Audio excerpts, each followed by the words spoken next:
En la siguiente foto se puede ver y leer el siguiente texto.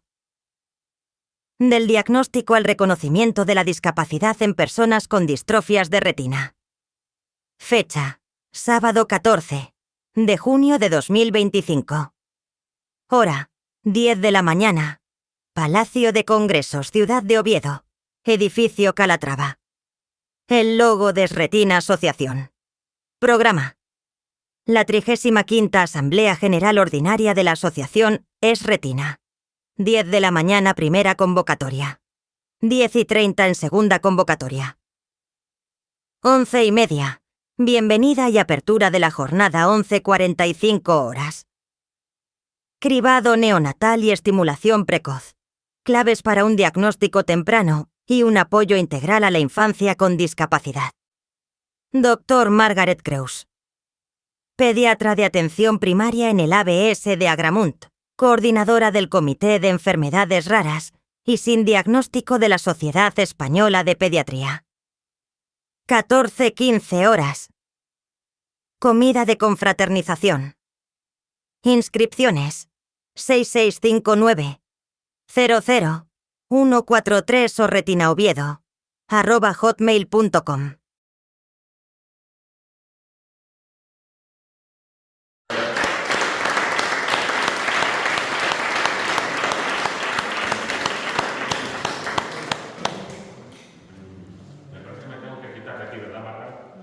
Para que puedas tú utilizar el portátil. Me pongo yo a tu izquierda. Perdón. No se puede cumplir años.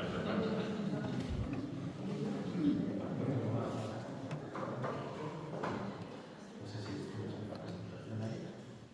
Si la tienes ahí ya a mano.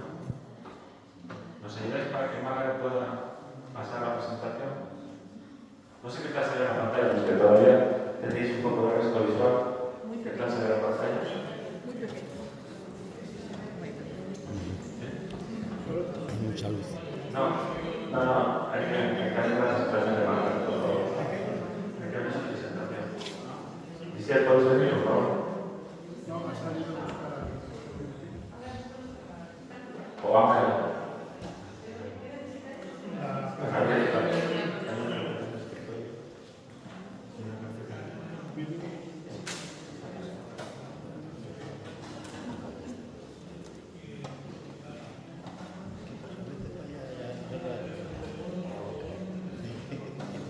Boca. Si hablo yo, No sé si están. sube el pan.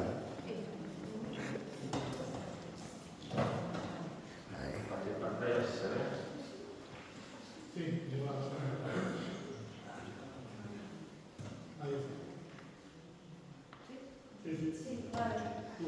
Bueno, muchas gracias. No corra. Bueno. Ya terminamos. Bueno. Pues bueno, vamos a seguir avanzando en el programa de la mañana, en esta 35 Asamblea General de Socios y Socias, personas asociadas de la Asociación de Retina.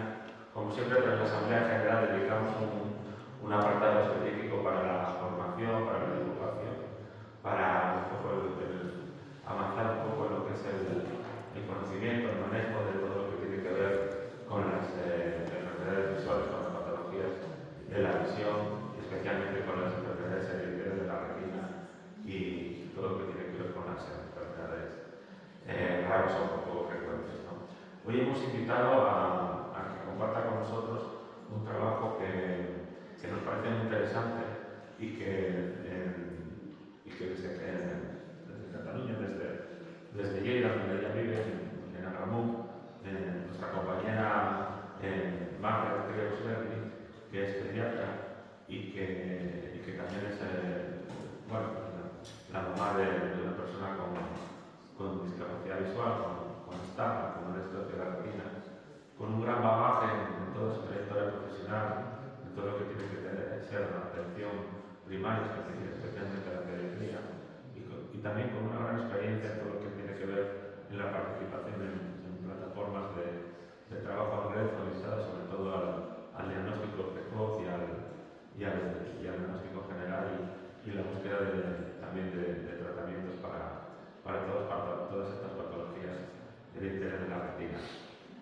hace unos cuantos años nos vino a contar el proyecto Starlab Go, en el cual hace ya, pues, casi ya 10 años, ¿no? Hace 10 años empezamos ahí desde su pueblo, ella consiguiendo que todo un pueblo en la plana de Lleida, como se suele decir, allí un pueblo unido por la búsqueda de soluciones y de tratamientos para las distrosias de retina. Y fue también como nos conocimos y consiguió que el reto Starlab Go reuniera, pues yo que sé cuántas personas corriendo, más de 1000 personas corriendo allí en esta zona en la plana de Lleida, en Agramunt, ¿no? Donde tuvimos también la oportunidad de conocernos y compartir con un montón de gente, familias, corredores, personas con discapacidad, gente en general, que todos unidos en torno a Margaret y su familia y su reto Starlab Go fue dando resultados y que nos permitió financiar varios proyectos de investigación, tanto en la Universidad de Barcelona, buscando nuevos genes y buscando estrategias para poder resolver todas estas problemáticas visuales y permitir también que el Hospital San Juan de Déu pues dispusiera de equipamientos para poder hacer un buen diagnóstico. Margaret me propuso hoy hablar un poco de la importancia del diagnóstico en estos estados pediátricos y sobre todo en estas patologías consideradas poco frecuentes y a mí me parece pues, genial porque además nos daba la oportunidad de compartir con ella también toda una jornada que hacía tiempo que no teníamos la oportunidad de encontrarnos y que también creemos muy oportuno que la asociación conociera todo este trabajo. Yo le doy las gracias a Margaret, bueno, creo que esto también lleva por ahí su marido, también llegará en el clase y ya le doy la palabra para que avance su presentación. Gracias, Margaret. Gracias, Andrés. Bueno, ha hecho una presentación muy exagerada, tampoco surgía esto, ¿vale? La verdad es que el reto destacarlo fue una experiencia importante que desafortunadamente cuando vino la pandemia se tuvo que frenar pero bueno, sí que mientras duró fue bonito, fue divertido y emocionante también de conseguir que la gente se sensibilizara sobre todo lo que es el mundo de la baja visión y de la retina. Muchas gracias, Andrés, por tus palabras. Para mí es un placer estar con todos ustedes. A algunos ya los conocía de otras reuniones anteriores y a otros pues los conozco hoy. Muchas gracias por recibirme siempre con tanto cariño. Bien, yo cuando Andrés comentó de hacer la asamblea, de hacer una pequeña presentación, a mí se me ocurrió que era importante el tema del cribado neonatal, porque la verdad es que, bueno, yo ya sé que alguien puede pensar que, bueno, yo creo que todo el mundo piensa que soy optimista, menos mi marido, que piensa que soy muy pesimista. Y les digo, yo creo que soy optimista en el sentido de que se está produciendo un cambio de paradigma en el abordaje de todas estas enfermedades raras, porque la mayoría de ellas tienen una base genética y todos los avances que estamos experimentando en este campo están revolucionando mucho el abordaje de enfermedades que hasta hace nada no tenían ningún tipo de tratamiento y ahora estamos viendo enfermedades que se están curando gracias a estos avances, como les enseñaré durante la presentación. Por tanto, yo creo que hay que seguir, que no hay que desanimarse, que la esperanza siempre se tiene que mantener y mientras no llegan los tratamientos médicos, las tecnologías son nuestras gran aliadas, ¿no? Porque nos permiten tener una vida independiente. Y evidentemente, si pensamos que estamos ante un cambio de paradigma de encontrar tratamientos para enfermedades que hace años no se podían tratar, pues en este sentido es importante recordar el diagnóstico precoz. Cuanto antes se diagnostiquen los niños y las niñas, siempre mayor posibilidad hay de curación y de mejora de su calidad de vida. ¿Esto cómo se pasa? ¿Va? No lo sé. Ahora.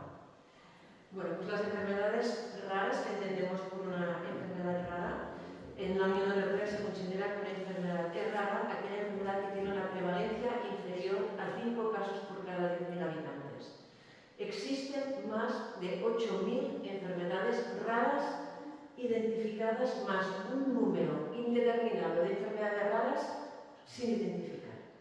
Entonces, enfermedad por enfermedad sí que es verdad que afectan a un pequeño número de personas, pero en conjunto son muy numerosas y se consideran un verdadero problema de salud pública. Se calcula que en todo el mundo cerca de 400 millones de personas conviven con una enfermedad rara. 30 millones en nuestro país. 30 millones en Europa y 3,5 millones en nuestro país. Además, el 80% de estas enfermedades tienen un origen genético, con lo cual, ¿qué quiere decir? Pues que afectan sobre todo a niños y niñas. Es decir, son enfermedades que debutan en la infancia.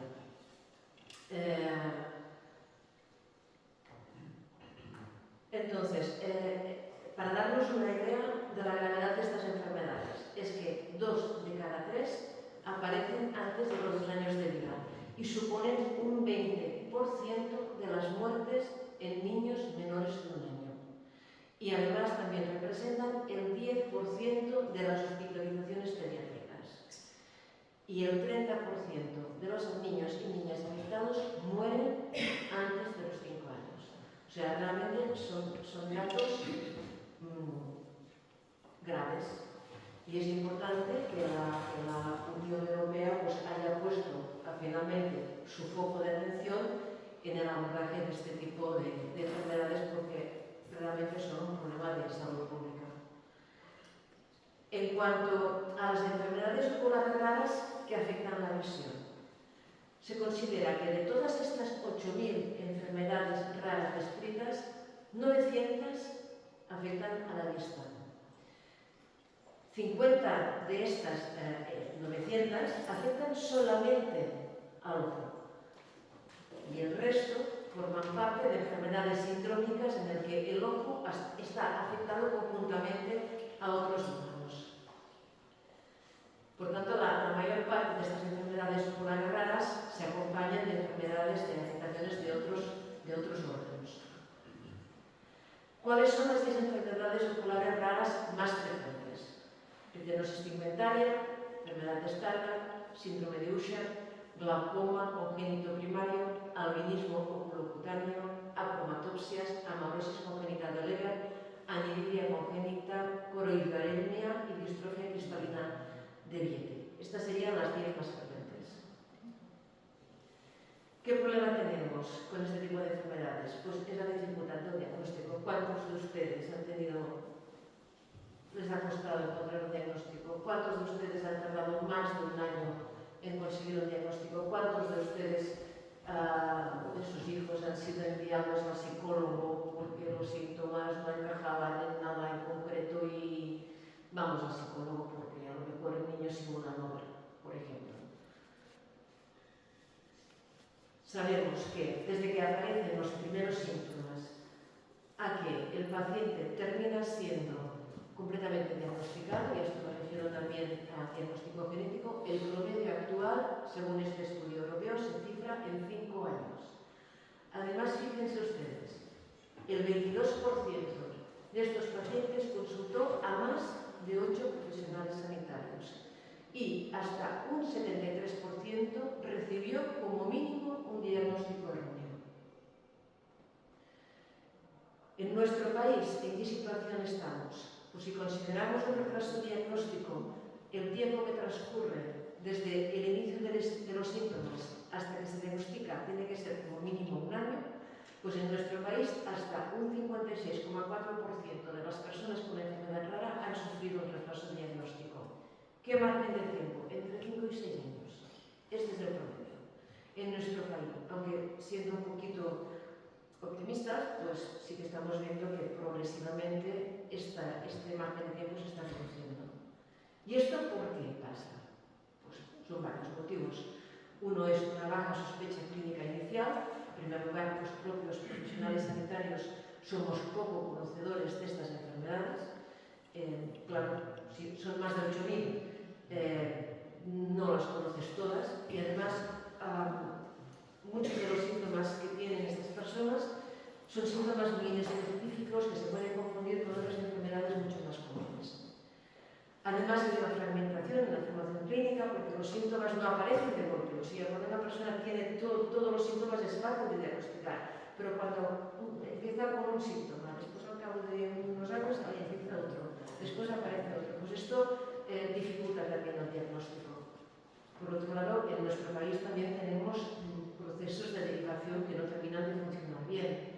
Hay limitación en las pruebas diagnósticas, por ejemplo, sigue habiendo un acceso bastante restringido a las nuevas técnicas de diagnóstico genético.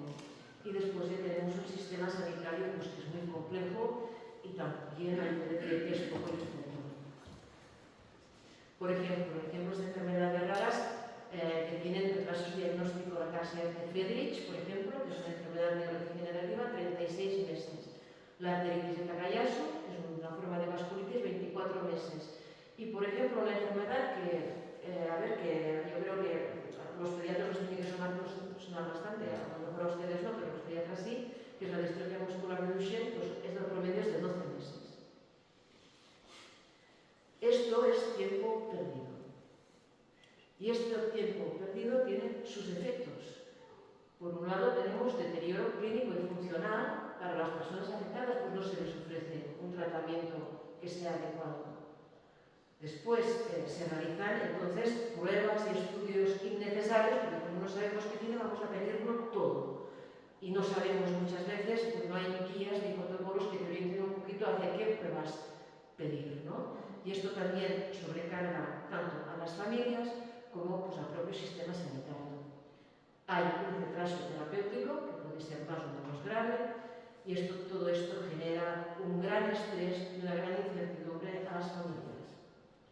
Este estudio que fue realizado por FEDER y por CREER explica que hasta un 36% de las personas con un retraso diagnóstico precisaron de atención psicológica, frente al 23% de las personas diagnosticadas en el plazo máximo de un año. Por esto son importantes los diagnósticos cuanto antes mejor. Y el cribado neonatal es uno de estos instrumentos que progresivamente se va ampliando y que te permite diagnosticar niños muy tempranamente. ¿En qué consiste el programa de cribado neonatal? Básicamente son tres cosas. Uno sería la prueba del talón, que es ese pinchacito que se hace en el talón en los niños cuando nacen, y aquí se observa, se estudia todo un conjunto de enfermedades metabólicas, sobre todo. Después hay el cribaje de las hipoacusias, lo que son las sorderas, que esto ya se hace también en el momento de nacer, como los potenciales bocados auditivos, y después las cardiopatías congénitas, que también ya se están realizando estos primeros estudios ya también en los primeros días de vida en los centros hospitalarios. Y de hecho los niños cuando nos llegan a los centros de salud, pues estas pruebas ya las tienen hechas. La prueba del talón tarda un poquito más, pero el cribaje de las hipoacusias y de las cardiopatías las tenemos enseguida. Actualmente en nuestro país hay 11 enfermedades metabólicas graves que actualmente se diagnostican con la prueba del talón, que se las leo en un momentito. Uno es el hipotiroidismo congénito, la fenilcetonuria, la fibrosis quística, la deficiencia de circoenzima A deshidrogenasa de cadena media, deficiencia de 3-hidroxiatircoenzima A deshidrogenasa de cadena larga, acidemia clorhídrica tipo 1, anemia falciforme, enfermedad de la orina Ajarabia, deficiencia de biotinigasa y la hiperplasia subrenal congénita y la homocistinuria. Mayoritariamente estas enfermedades son de carácter metabólico, mayoritariamente, no todas. De todas formas, se están incorporando nuevas enfermedades, porque están apareciendo tratamientos. Entonces, claro, si están apareciendo tratamientos que no tienen los pacientes diagnosticados, pues esto no puede ser. Con lo cual, pues a medida que se está viendo, mira, esta enfermedad posiblemente va a tener un tratamiento, vamos a incorporarla en el cribado neonatal, de forma que los niños ya en edades muy tempranas se puedan tratar. Por esto, el cribado neonatal va ampliando progresivamente el diagnóstico de diferentes enfermedades. Se actualiza continuamente. Y es verdad que no en todas las comunidades este cribado neonatal es igual. En algunas comunidades se criban más enfermedades, en otras comunidades algo menos, pero las 11 que les he descrito antes, estas sí que las tenemos en común. Este es otro estudio de FEDER y de uno que realizó el Departamento concretamente salud respecto al impacto de este retraso diagnóstico en las familias y básicamente pues, hay problemas de insatisfacción significativas, ¿no?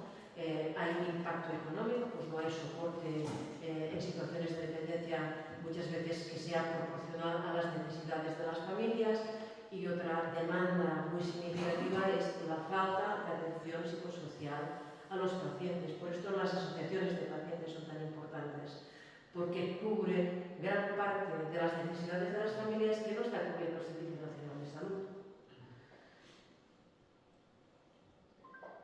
Entonces, ¿cuáles son los principales desafíos de estas enfermedades raras? Pues, en primer lugar, pues que tenemos que generar campañas, y esto es desde todos los ámbitos, de sensibilización tanto a nivel social como a los propios médicos, de empezar a pensar pues, que existen estas enfermedades y de qué forma pues, también desde las sociedades científicas insistir en la necesidad de una formación continuada y de establecer protocolos.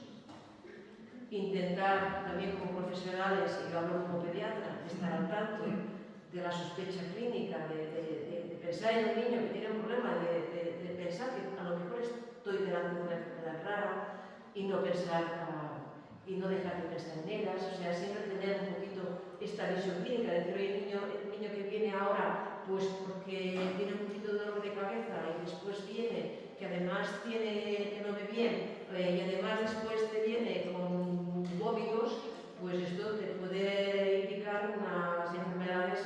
Tienes que pensar siempre tener una mosca detrás de la oreja pensando que a lo mejor no es una migraña, a lo mejor es otras cosas, por ejemplo.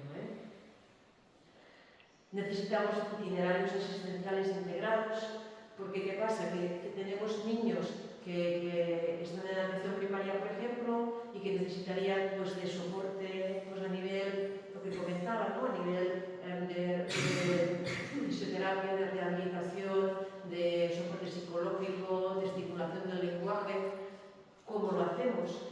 No en todas partes hay los mismos recursos. En Cataluña, por ejemplo, tenemos los centros de estimulación precoz, que no en todas partes funcionan igual, pero por ejemplo en la zona donde yo trabajo funcionan muy bien. Y tú puedes ver un niño que se sigue en estos centros y tú vas viendo cómo progresivamente va mejorando toda su calidad de vida. Es decir, con esto quiero decir que a veces no es tan importante saber exactamente qué tiene el niño, sino que lo que a ti te interesa es decir, ¿qué podemos hacer para que este niño tenga lo que tenga, funcione bien? Y yo creo que aquí es donde tenemos que poner nuestro foco. ¿Qué podemos hacer para que este niño, independientemente de la dificultad que podamos tener en poder etiquetar perfectamente su enfermedad, es qué necesita? Y ofrecerle todo esto que necesita y hacerlo de forma integrada y de forma colaborativa entre los diferentes especialistas implicados, profesionales implicados y evidentemente también con las asociaciones de pacientes. Hay que intentar conseguir mejorar los circuitos de diagnóstico genético, tiene que ser más fácil, no puede ser que sea tan difícil, esto continúa siendo un problema. Y además es importante todo esto porque estamos ante un cambio de paradigma, estamos ante un cambio de tratar enfermedades raras que hasta ahora lo que hacíamos era tratar los síntomas de estos pacientes a poderlos curar. Y esto es posible gracias a las nuevas terapias avanzadas y todas las técnicas de medicina de precisión.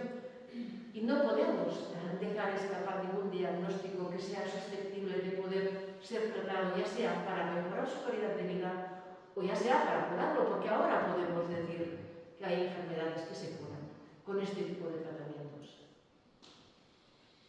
Y el diagnóstico genético precoz es importantísimo, porque la medicina de precisión se basará en esto. La medicina de precisión es una medicina que va dirigida tanto a la alteración genética que pueda presentar el paciente que se pueda diagnosticar, como también a todo su entorno, a todo lo que llamamos su epigenética. Es decir, son tratamientos dirigidos a cada paciente. Y les voy a dar unos ejemplos para que me crean ustedes de que esto es así, de que estamos ante un cambio, una situación muy emocionante en el ámbito médico. Por ejemplo, la enfermedad de Pompe. La enfermedad de Pompe es una enfermedad de carácter metabólico muy grave, pues que actualmente se está curando con una terapia de reemplazo enzimático. Se está curando ya esta enfermedad y hace unos años era mortal. La fibrosis quística, yo me acuerdo hace 30 años, cuando era residente, que tenía niños que tenían fibrosis quística y que generaban mucha angustia, porque la fibrosis quística afecta a varios órganos, pero sobre todo al pulmón, y veías cómo esos niños se iban deteriorando a nivel respiratorio y terminaban muriendo. Pues ahora tenemos también un tratamiento que cura una forma muy concreta de fibrosis quística. La terapia génica in vivo, por favor, el Luxturna, para la amoresia congénita de leve fermentación de RP65. Este tratamiento ya se está realizando en nuestro país. Y también es un tratamiento que es curativo. Curativo en el sentido de cuanto antes se pueda aplicar. Claro, si una persona ya ha perdido gran parte de su función retiniana, pues lo que puede conseguir este tipo de terapia es frenar el deterioro de la retina. Por eso es importante diagnosticar cuanto antes estos niños, porque cuanto antes se diagnostican, más posibilidades hay de curación. Terapia clínica ex vivo es otra modalidad, por ejemplo, para niños con inmunodeficiencia combinada grave, son los niños que seguramente ustedes han visto en alguna película, los niños burbuja, que no pueden estar expuestos a ningún virus porque cualquier infección los puede matar. Pues también tenemos una terapia clínica para estos niños. Tenemos también para la atrofia muscular espinal terapia génica basada con sistemas de ARN mensajero, como las vacunas de la COVID, ¿no? Que había alguna que funciona con ARN mensajero, pues vendría a ser una tecnología similar. Exon skipping para la distrofia muscular de Duchenne, una enfermedad también progresiva muy grave que afecta al sistema muscular y que debilita progresivamente a los niños hasta que terminan también muriendo. Pues también tenemos una forma de tratamiento para la distrofia muscular de Duchenne. Y esta es muy reciente. Y esta es apasionante porque el investigador que sentó las bases de esta técnica fue Maricardino, profesor Mujica, ¿no? Que descubrió el sistema CRISPR. Pues son las tijeras moleculares que ahora te permiten cortar y pegar el ADN que esté alterado. Y esto ya ha sucedido. Ya ha sucedido en el Hospital de Filadelfia en una niña con una metabulopatía muy grave y se ha curado con este tipo de tecnología. Por eso, yo insisto, yo lo digo, se lo explico a ustedes, pero lo explico también a mis compañeros pediatras. Hay que detectar hoy para transformar el mañana. No podemos dejar pasar tiempo. Tenemos que mejorar. O sea, los médicos tenemos que mejorar en este ámbito. Y tenemos que hacerlo de la mano de los pacientes. Porque los pacientes son los que más conocen lo que necesitan, mucho más que nosotros. Y aquí les he puesto un poquito un calendario de las distrofias de retina. Me he centrado, ustedes me perdonarán, con la enfermedad de Stargardt, porque es la que afecta a mi hijo y es la que más estoy siguiendo, ¿no? Pero hace 15 años es que no había nada. Es que no, era un diagnóstico clínico basado en imágenes de la retina, el diagnóstico genético era dificilísimo, bastante burdo, hace 15 años. En el 2025, que estamos ahora, ya tenemos una terapia aprobada, que creo que se realizó en 2021. Tenemos la terapia para la amoresia congénita leve, tenemos el Luxturna ya aprobado y que ya se está aplicando en España. Y ensayos clínicos, aquí pues tienen unos cuantos, 1, 2, 3, 4, 5, 6, después pero hay muchos más. Hay muchos más ensayos clínicos en distrofias de retina. Hace 15 años no había nada. Son buenas noticias, es verdad que queremos más, ¿no? Y que nos gustaría que fuera ya. Pero bueno, yo creo que tenemos que estar contentos, porque yo pienso que con el Luxturna, ha sido un antes y un después. Esto ha abierto la puerta a que muchas de estas enfermedades se puedan curar. Yo creo que no en un plazo largo, sino en un plazo medio. Pienso que muchas de estas enfermedades se conseguirán tratar. Y en España se están haciendo cosas interesantes en este sentido. Muchas veces pensamos, en España vamos atrasados en el tema de la investigación. investigación. ¿No? Los investigadores están trabajando en condiciones muy precarias, que es verdad que trabajan en condiciones muy precarias, pero la verdad es que se está haciendo mucho trabajo aquí en España.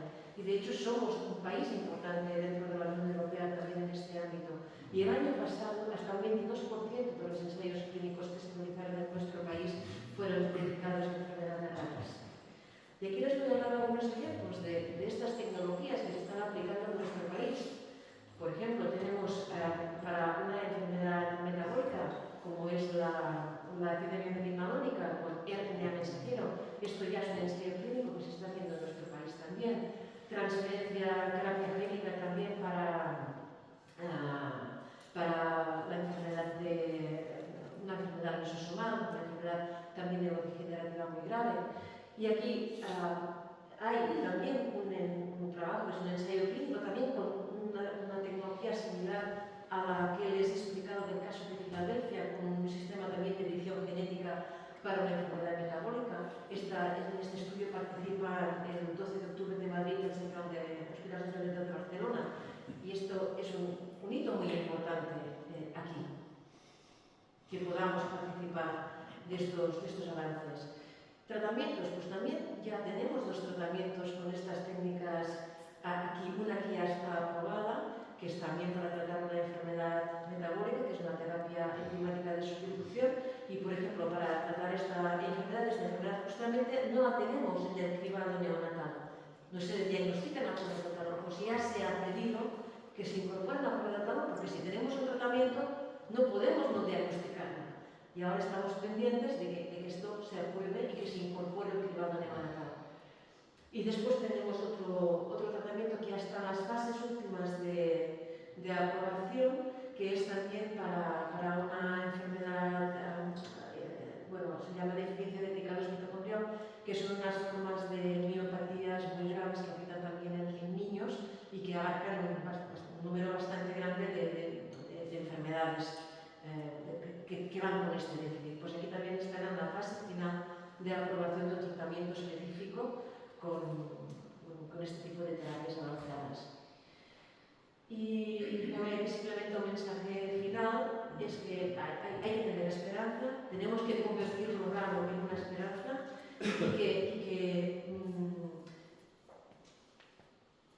y que los médicos tenemos que mejorar el diagnóstico, que no funcionan las cosas como tendrían que funcionar. A mí me sabe mal reconocerlo, pero es que es una realidad, o sea, yo lo veo.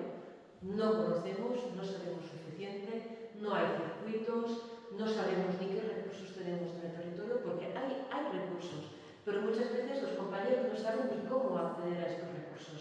La información no fluye, no circula entre especialistas, entre hospitales de tercer nivel, entre la gente que está trabajando en la atención primaria. No funciona. Y yo creo que estamos en ello. O sea, yo creo que para intentar cambiar algo, lo primero es reconocer que no funciona. Si reconocemos que no funciona, igual nos podemos empezar a plantear que hay que hacer algunos cambios. Y para mí lo más importante del abordaje de estas enfermedades es ser un poco generosos, esto me refiero a los profesionales, compartir la información y ser capaces de trabajar en red.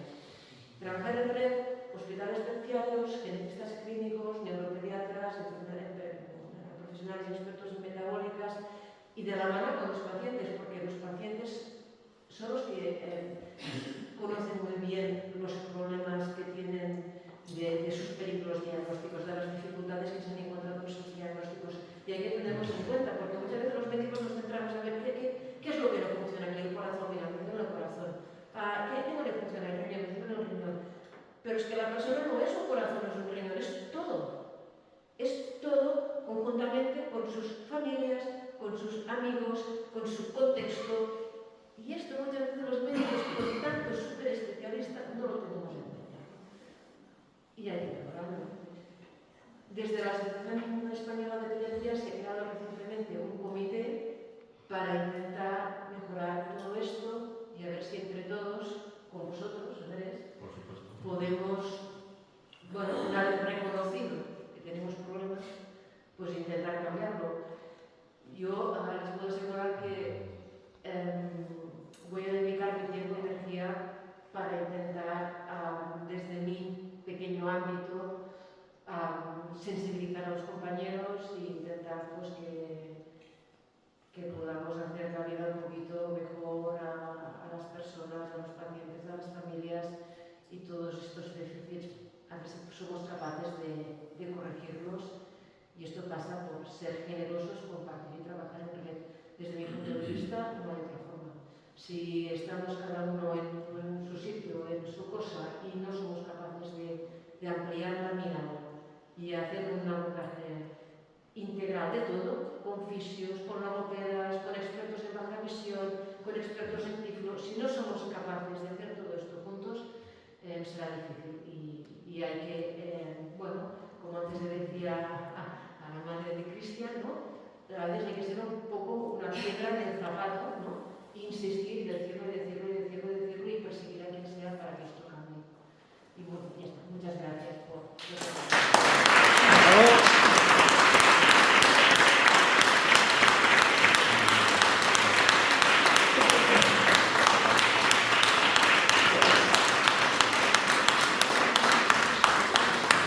Muchas gracias, Margaret. No sé si os habéis dado cuenta por qué le hemos metido la mujer directiva. Pero bueno, oye, Margaret, antes de dar paso a nuestro siguiente ponente, quería pedirte a lo mejor que desarrollaras un poquito cómo es todo el tema, por ejemplo, del startup, ¿no? Ya sé que tú estás siguiendo mucho el tema y que nos tienes una pincelada de cómo ves tú lo que hay ahora mismo en startup y por dónde crees tú que está el futuro de la búsqueda de tratamiento para esta patología. Bueno, yo creo que lo que va a aparecer más pronto serán todas estas terapias que son básicamente orales, que lo que hacen es interferir en el ciclo de la visión a nivel del metabolismo de la vitamina A. O sea, yo creo que este conjunto de fármacos, que hay varios, son los primeros que van a aparecer, desde mi punto de vista. Pero claro, no son tratamientos que sean curativos, son tratamientos que lo que frenan es el deterioro de la retina, porque lo que hacen es como limpiar la retina de los metabolitos tóxicos que se acumulan en la enfermedad pestaña. Pero por otro lado, a mí me parece muy interesante la propuesta de esta empresa, de Splice Bio, ¿no? Con esta terapia clínica del doble vector viral, que ahora mismo están empezando ensayos clínicos, están en fase 1 fase 2. Bueno, yo creo que hay que estar atentos porque a mí, bueno, pienso que puede ser una opción, ¿no? El problema del Stargardt es que es un gen FINA24, es un gen muy grande y al ser un gen tan grande no se puede encapsular dentro de los vectores físicos que se utilizan para otras enfermedades. Entonces hay que buscar otras formas para integrar este gen. Y ahora lo están haciendo con este doble vector viral, bueno, en el cual yo tengo bastante esperanza puesta. También se están haciendo ensayos con los lentivirus, pero no sé, a mí los lentivirus como que me dan más respeto, ¿no? Los problemas con los lentivirus, bueno, son unos virus que no me terminan de gustar tanto, ¿no? Yo creo que en general a la comunidad científica también les gustan menos. Y claro, la terapia clínica con doble vector sería un poquito como la terapia clínica que se utiliza para la neurosis congenital en 65, que si se pudiera aplicar en fases muy precoces, pues prácticamente podrías decir que es curativa. Claro, si se aplica en fases más tardadas, pues lo que puedes permitir es que se frene el deterioro, a lo mejor mejoran algo, pero bueno, como mínimo consigues frenar el deterioro de la retina. Y hay otras cosas que están saliendo, por ejemplo, la ortogenética, yo no la he visto aplicada exclusivamente en Stargardt, pero también es una tecnología que es interesante, porque es una mezcla como de terapia génica y luz, ¿no? Y ya se ha aplicado gracias a Nicolfrank en la pigmentaria y ese paciente mejoró. Bueno, hay cosas interesantes. La tecnología CRISPR-Cas en Stargardt no se ha aplicado de momento que yo sepa, al menos en humanos, no sé si modelo animal sí, pero que, bueno, yo creo que CRISPR-Cas con tecnologías similares, cuando se domine un poquito más la técnica, esto lo va a cambiar todo. Y después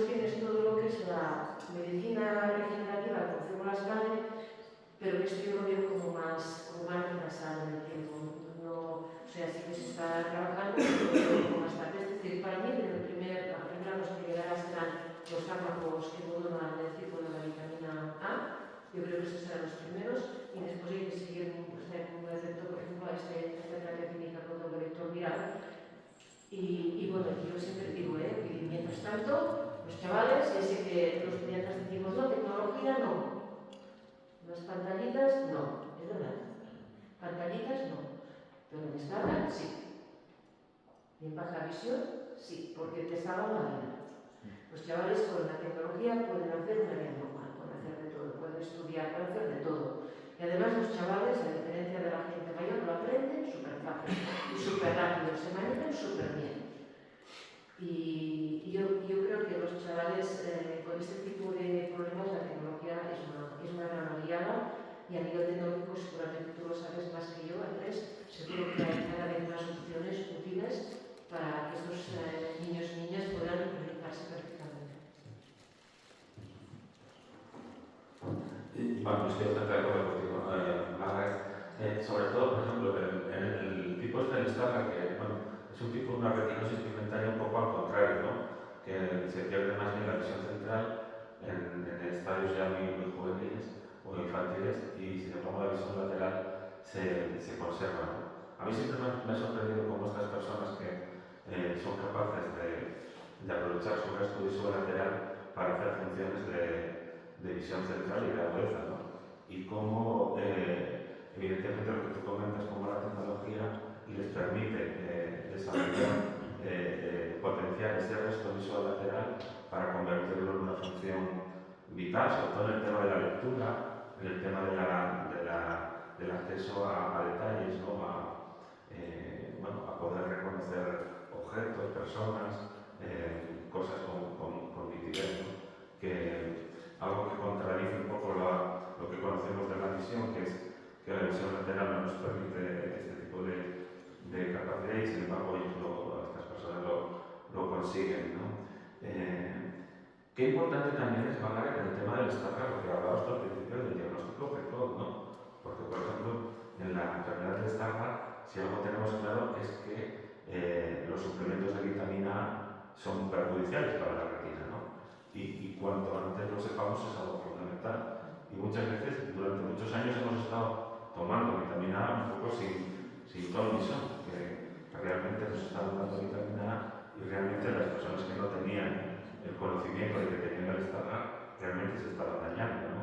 Por eso también es importante aplicar el conocimiento que vamos teniendo a nivel de investigación. Cuando se conoció el gen del Stargardt, pues lo que teníamos claro es que nuestras retinas no eran capaces de asimilar toda esa vitamina A que estábamos tomando en pastillas, ¿no? Y que nos estaban dando por una visión de la patología un poco pues muy del siglo XX o del principio del siglo XX, ¿no? Donde pensábamos que cuanta más vitamina A mejor se veía, ¿no? Entonces, qué importante también es el diagnóstico, y sobre todo el diagnóstico genético de enfermedades infantiles o pediátricas, ¿no? Sí, bueno, y añadir también en el caso de Stargardt, porque es una cosa que muchas familias comentan, ¿no? La necesidad de suplementos. Y yo creo que con la experiencia que tú comentas de la vitamina A, que antes se da la vitamina A, hay que ser muy cuidadosos con los suplementos. Porque si no se sabe, no se sabe. O sea, no puedes decir, no pasa nada. No lo sabemos, ¿no? A veces se empiezan a tomar cosas y, bueno, ¿qué está publicado al respecto? ¿Esto sirve, no sirve? Pues si no hay estudios, no puedes dar cosas abiertamente. Yo, en este sentido, soy muy cauta. Y por ejemplo, en Stargardt no hay ningún suplemento que esté aprobado como para proteger la retina del deterioro. O sea, en Stargardt la única cosa que sabemos que es perjudicial es la luz del sol. Esto es lo más perjudicial. De lo demás, pues bueno, no hay grandes cosas. O sea, lo más importante para los niños, que por ejemplo mi hijo no lo hace, es ponerse filtros. Sí. ¿Vale? Le puede más estar guapo que llevar filtros. Bueno, son etapas de la vida, ¿no? Los adolescentes a veces te dan estos disgustos, ¿no? Porque yo lo persigo, ponte los filtros, y el niño sale los filtros aquí, pero a la esquina ya los tiene en el bolsillo porque están más guapos y ellos, ¿no? Es complicado, ¿eh? A veces los adolescentes son complicados. Pero la única cosa que protege la visión en Stargardt es evitar la exposición a la luz solar. Bueno, luego abrimos un turno de palabras turno de palabras Luego vamos Quería por... hacer una pregunta. ¿Quién? ¿Se pueden hacer preguntas, Andrés? ¿Sí quieres tú preguntar o...? Sí. No, pero tú vete para acá, que tienes que hablar ahora. Bueno. Yo quería decir algo, Andrés. Vale. Bueno, pues abrimos el turno de palabras ahora con Margaret. Venga, lo abrimos. Es que yo creo que la gente lo tiene más caliente, ¿no? Venga, Luego pues se nos venga. olvida. Pues abrimos el turno de palabras. Muchas gracias. Bueno, lo primero, dar las gracias a Margaret, que ha hecho el esfuerzo de venir hasta aquí. Muchas gracias, Margaret. Es un placer. Luego, felicitarte por la creación de este comité de especialistas en enfermedades raras, que la verdad que vais a llegar muy lejos. Y bueno, eso es un gran trabajo. Luego, bueno, con respecto a la carrera de Stargardt Go, ¿hay alguna posibilidad de volver a repetirlo? Porque yo tuve la experiencia en un año y me pareció increíble y es una pena que no. Ya sé que requiere un gran esfuerzo. También otra pregunta, ¿hasta dónde crees que deben llegar las asociaciones dentro del sistema sanitario? ¿Hasta dónde crees tú que se puede llegar y hasta dónde crees que nos van a dejar? Claro, contando con especialistas como tú es fácil llegar, ¿no? Pero eso no es muy frecuente. Entonces, bueno, esa pregunta quería ver que hagamos una reflexión con esto. Y otra cosa también, ya que bueno, tú y yo hemos venido hoy de fuera, quería que también todos reflexionemos en una cosa, ¿no? ¿Cuál creéis que es el lugar del mundo, si no eres millonario, si tienes una enfermedad rara, quitando a Gramón, cuál creéis que es el mejor lugar del mundo para vivir? Bueno, todo eso. Bueno, respecto a los pacientes, las asociaciones de pacientes, yo creo que lo que he dicho antes, la asociación tiene que ser una piedra de zapato de los responsables, políticos de turno, gestores de turno, pero una piedra en el zapato. Y si hace falta cada semana, o sea, y evidentemente sensibilizar en todas partes. O sea, si se hace cualquier cosa, pues publicarlos o sea, yo no pongo límite. O sea, mi límite es el tiempo. O sea, si no puedo, porque ya no tengo tiempo, no. Pero si tengo tiempo, es insistir, bueno, vosotros lo sabéis muy bien. Tú, Andrés, que llevas tantos años, seguro que lo sabes mejor que yo, pero es insistir, y tú ya sabes que, bueno, que quizás la gran mayoría de las veces vas a fracasar, pero yo siempre digo una cosa, o sea, el no, es una cosa que la tienes siempre. Por tanto, solamente puedes ir hacia adelante, porque para detrás ya no puedes ir. O te quedas igual o vas hacia adelante. Por tanto, es intentarlo. Y yo no pongo límite, ¿eh? Y yo pienso que las asociaciones de pacientes tenéis mucho poder. O sea, tenemos mucho poder, porque yo soy pediatra, pero yo soy paciente también y quiero que se me cuente como paciente también, ¿no? Pero se trata de no desanimarse nunca, tener mucha paciencia, no desanimarse, y si te desanimas en el trabajo, pues volverte a levantar y insistir. A quien sea, delante de quien sea, con toda la educación del mundo, pero delante de quien sea y cuando sea. Yo esto, para mí, es la función de las asociaciones de pacientes. Y sí, Agramur es el mejor sitio del mundo para vivir con una enfermedad rara, porque estoy yo. No, pero no estás sola, ¿eh? No estás sola, Margaret. De otro sitio quitando a Gramón. También. Bueno, a ver, Margaret, allí en Agramur es toda la institución, que lo sepas, ¿eh? Porque soy la única que llevo 30 años, claro. Bueno, no solo por eso, Margaret, no solo por eso. Más preguntas, a ver, no sé.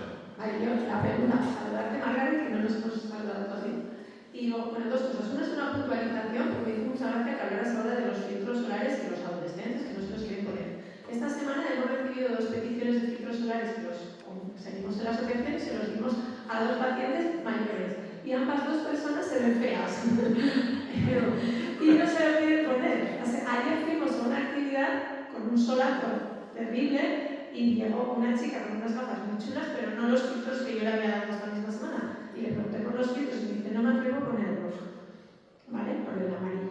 Bueno, las que somos así como más mayores, ¿no? Nos acordamos de Bono, el de Dios, que llevaba unas gafas muy llamativas y bueno, eran modernas, ahora también puede seguir siendo, ¿no? Eso por una parte, y luego el tema del entrenamiento de la visión excéntrica que hablaba Andrés, percibí como que Andrés hablaba contigo de este tema porque tú conoces alguna aplicación o algo para el entrenamiento o es con el día a día de tu hijo. Yo lo que veo es que los niños tienen esta capacidad de adaptación. Vale, claro. O sea, espontáneamente. Vale. O sea, ya lo vas bien. Vale. Yo estaba buscando como algo para poder entrenarlo. Sí, es posible que haya técnicas. Esto te lo explicaría mejor el experto en baja visión. Sí, yo conozco algunas, pero no me parece que funcionen mucho. O sea, se cansa.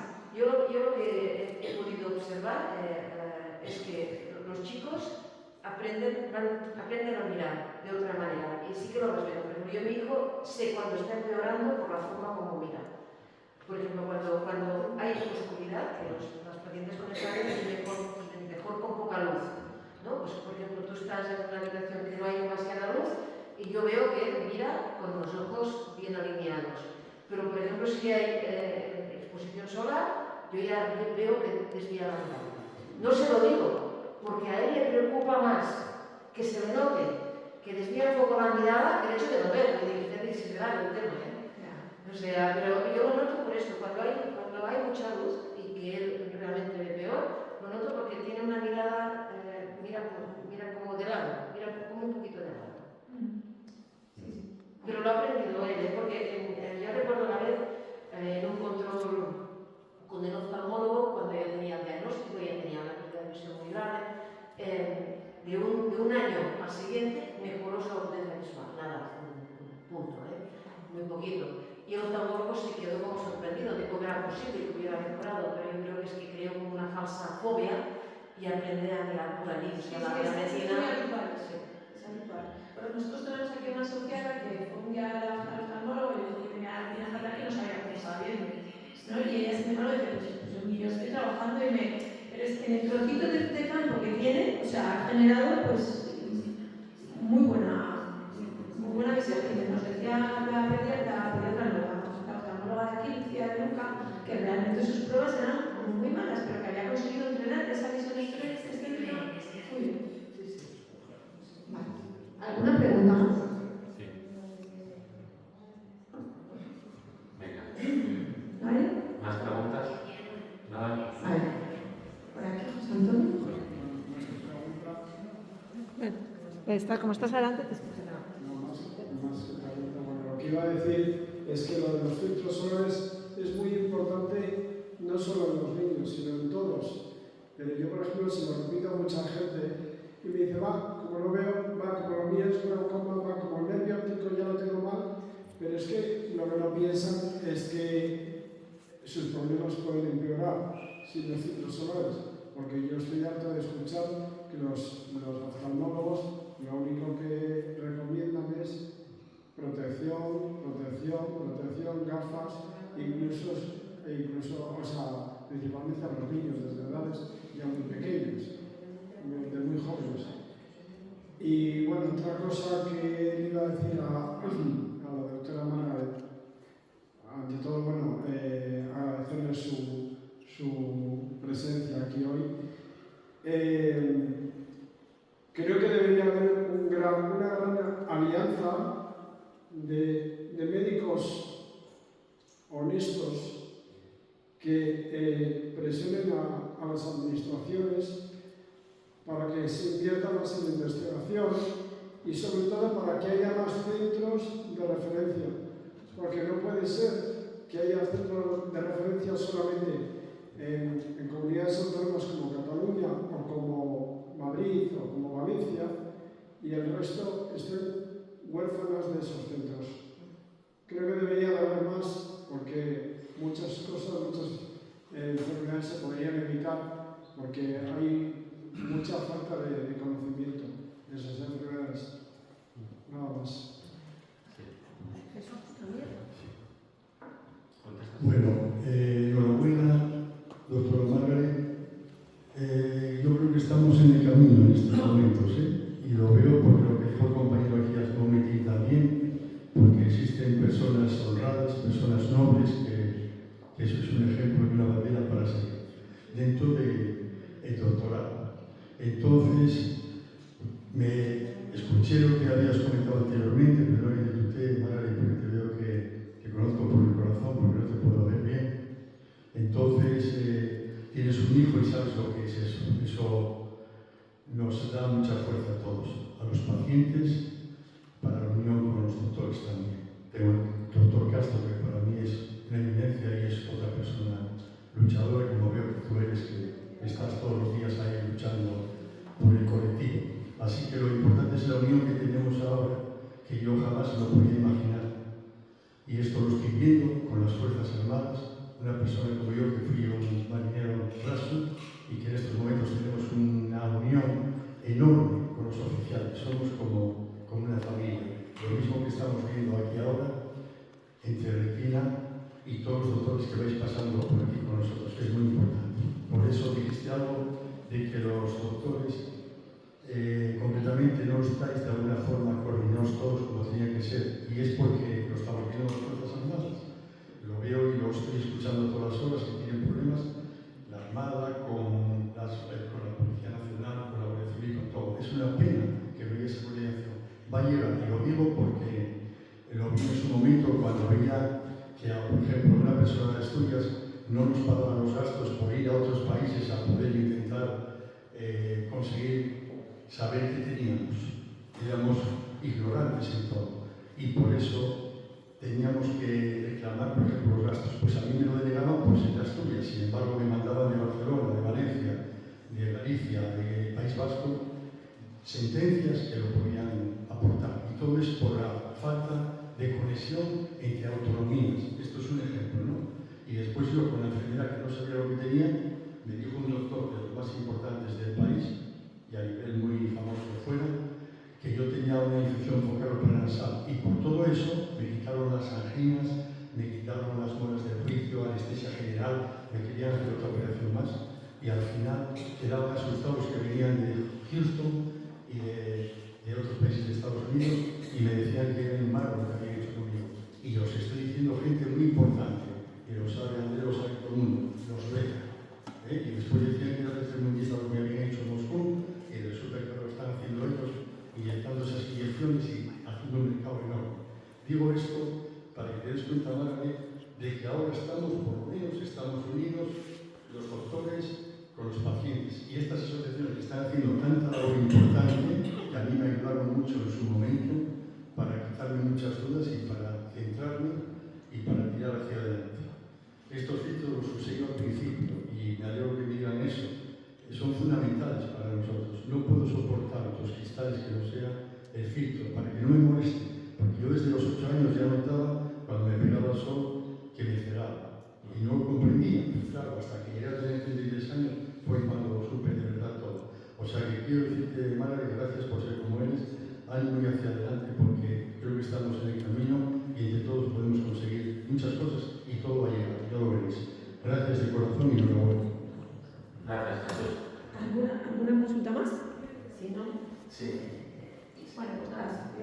Sube hasta aquí y... Sí, ¿el micro? Sí. Muchas gracias por sus palabras. Respecto a los tesudes, estoy completamente de acuerdo. Hace mucho no existía ningún centro, España era un sitio gris. Había cero. ¿Hace cuánto? 5 o 6 años. Había menos. Cero cesures en España en Ahora hay 3. Y estoy de acuerdo que harían falta más, pero es que además de hacer falta más, lo que sería conveniente es el tema de justicia territorial. O sea, no puede ser que una persona, por ejemplo, que nazca en Extremadura y que tenga un problema de estos, no tenga posibilidades. Pues si en Extremadura, lo que comentaba también ¿no? Si en Extremadura ese paciente no se puede atender porque no hay un centro de referencia, no tendría que ser ningún problema tener una derivación a Madrid, que hay un cesur. Mientras no se constituyan varios cesures, porque sí que creo que sería importante que hubiera cesures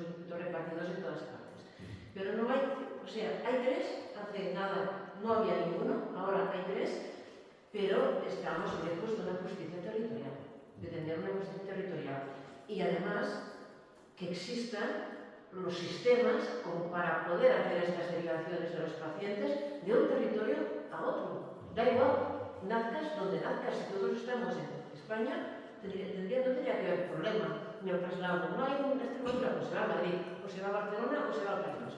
Da igual. Pero que esto sea posible mientras no salgan las CESURes. Porque el hecho de constituirse en un CESUR tienes que cumplir una serie de ítems, o sea, no todo el mundo puede ser CESUR, tienes que cumplir una serie de cosas. Entonces, quizás no en todas las partes existe un sistema tan especializado, ¿no?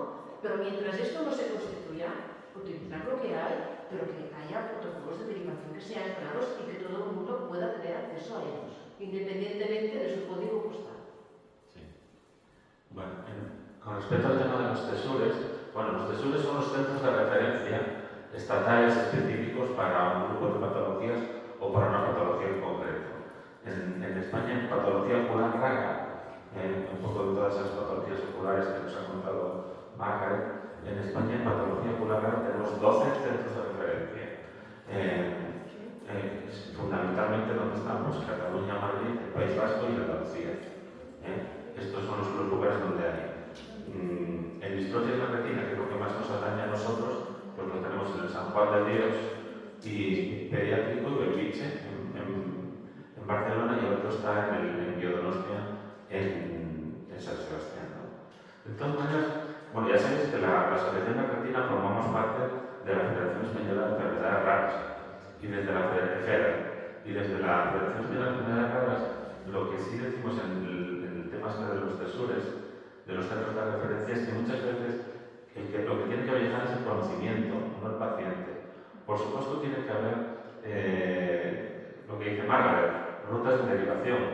Y, por ejemplo, si en Asturias hemos conseguido que una persona se beneficie de estos tratamientos de terapia génica para una patología, como es nuestra querida amiga Yara, ahí en San Martín del Rey Aurelio, en Blimea, fue gracias a que su pediatra oftalmóloga, la oftalmóloga pediatra del Hospital Universitario Central de Asturias, vio claramente que esta patología era lo suficientemente compleja para la necesidad de que un grupo más experimentado con más casos pudiera revisar a Yara, y la derivó con 6 añitos, sin siquiera tener diagnóstico genético, la derivó al San Juan de Dios de Barcelona, donde con 12 años fue tratada y ha recuperado parte de su visión, ¿no?